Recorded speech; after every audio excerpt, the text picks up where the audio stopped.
आभार मानतो. अशा चांगल्या उपकृत कार्यक्रमाला मला बोलवलं. आणि सगळ्यात महत्त्वाचं, आज आपण जे काय भजन कीर्तन करतो,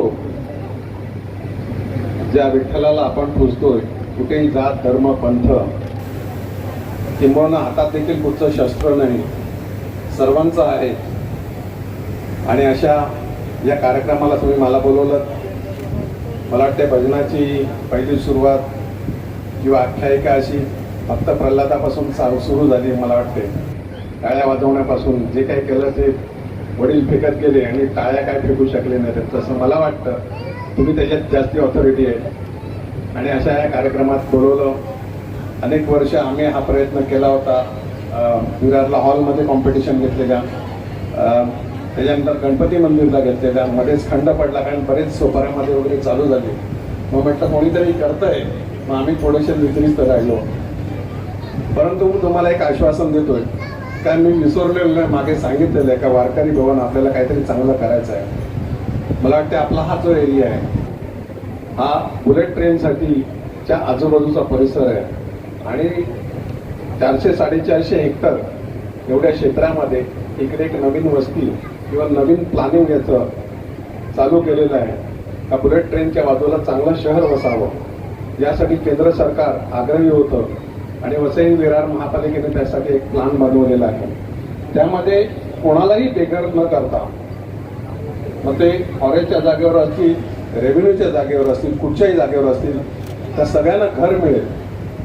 कोणीही दुर्लक्षित राहणार नाही. ज्याचा स्वतःचा बंगला आहे त्याला देखील इजा पोचवली जाणार नाही.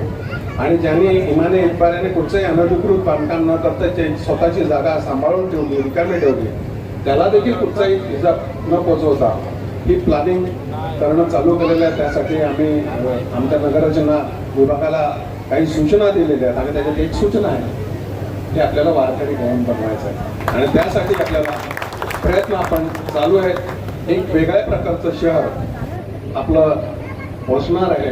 आपल्या या रस्त्यापासून ते पूरपर्यंत, अगदी मागे डोंगराच्या मागेपर्यंत असं हे एक वेगळ्या प्रकारची एक प्लॅनिंग ही बुलेट ट्रेनच्या अनुषंगाने होणार आहे. आणि यामध्ये तुम्हाला दिलेला शब्द, लोकनेते जितेंद्र ठाकूर यांनी दिलेला शब्द आम्ही कधीही विसरत नाही. त्याची पूर्तता करतो. नाट्यगृहाचा आम्ही मंजूर केलेला आहे, त्याची फॉलोअप सुरू झालेलं आहे. त्या प्रोसिजर काही काय त्या चालू केलेल्या आहेत. अजून 2-3 ठिकाणी नाट्यगृह आहेत, त्याची देखील प्रोसिजर चालू केलेली आहे, त्याचा देखील फॉलोअप चालू आहे. आमचे सहकारी म्हणण्यापेक्षा आमच्या मोठ्या भावांचे सहकारी आणि आमचे मित्र जे नेहमीच आम्हाला मार्गदर्शन करत असतात आणि त्यांचा देखील आम्हाला कायम या चांगल्या गोष्टीसाठी सहकार्य असते. मी एकच सांगेन की धर्माच्या नावाखाली कुठेही कुठच्याही जागी धार्मिक स्थळं बनवायचा हल्ली नवीन एक धंदा चालू झालेला आहे. आणि काय असतं काय नाही तुम्ही बघतात, अनुभवतात. आणि मला पटत नाही त्या एखादा धार्मिक स्थळ कुठच्या ठिकाणी म्हणजे होल्डिंग पॉईंट जिकडे गटराचं पाणी येणार आहे चारी बाजूने, अशा ठिकाणी काही गोष्टी चालू आहेत आणि अयोग्य आहेत. त्याचा तुम्ही देखील पाठिंबा नाही द्यायला पाहिजे. तर आम्ही त्याच्या विरोधातच आहोत की धार्मिक स्थळ असावं, प्रत्येकाला असावं, प्रत्येकाने आपला धर्म जपावला पाहिजे, करायला पाहिजे, सगळं करायला पाहिजे. पण त्याचं पावित्र्य पण महत्त्वाचं आहे.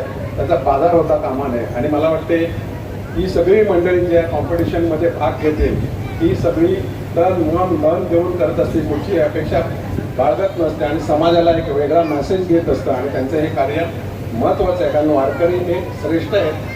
ते यासाठी मी तुम्हाला सांगितलं का भगवान विठ्ठलांचं नेहमीच नामस्मरण आम्ही देखील सकाळी किंवा जेव्हा देवाच्या समोर जातो त्यावेळी करत असतो. परत एकदा आपल्या सगळ्यांचे मी आभार मानतो का अशा चांगल्या उपक्रमाला तुम्ही बोलवलं. आणि चांगलं तुम्ही आज 16 वर्ष आणि त्याच्या आधीपासून काही मंडळं मला वाटतं त्यांची हयात गेली असेल, इतकी वर्ष असे कार्यक्रम करतात, भक्तिभावाने करत असतात आणि जनतेपर्यंत संदेश पोचवत असतात, प्रबोधन करत असतात. त्याबद्दल मी सगळ्यांचे आभार मानतो. आणि माझे 2 शब्द संपवतो. जय हिंद, जय महाराष्ट्र. फक्त एकच विनंती करेल का आपली कुठचीही सूचना कशाही बाबत असेल, कसली असेल तर निश्चित माझ्यापर्यंत पोचवा. ती पूर्ण करण्याचा प्रयत्न 100% आमच्याकडनं केला जाईल. एवढ्या लोकांचे जितेंद्र ठाकूरांच्या वतीने मला शब्द देतो आणि माझे 2 शब्द संपवतो. धन्यवाद. माऊली, मला तुम्हाला एक विनंती करायची होती की आता बऱ्याच नॉन एसी ट्रेन एसी होत चालली जायचो आणि डब्यामध्ये भजन होत नव्हतं.